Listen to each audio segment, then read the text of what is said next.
So guys, dahil narinig ko yung lagitik ng makina ng tropa natin, ang unang suspecha ko talaga is kanyang tensioner. So saan ba banda yung tensioner niya? Dito lang yan sa may block.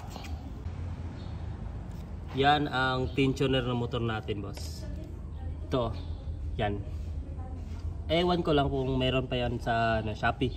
Basta meron nabibili ng pang Z200 kung ano man yung unit mo. Tapos may sample yan, tensioner mo. Kapag kasi yan, yung spring yan, lumuwag. Timing chain kasi yung motor natin guys, timing chain. Pag dyan, hindi na gumagana, hindi na nagtatrabaho yung spring na yan. Kasi kadalasan nito talaga yung problema. Suspecha ko talaga kasi yung lakas eh. Kahit sa mga sa mga small cc, ganun talaga eh. Ganun talaga tunog, malakas, lagitik. Parang napupudpud yung mo.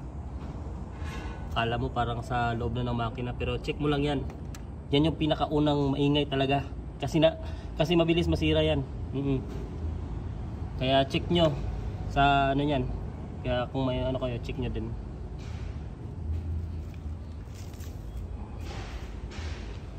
So yun. At sana'y natulungan ko si Bossing.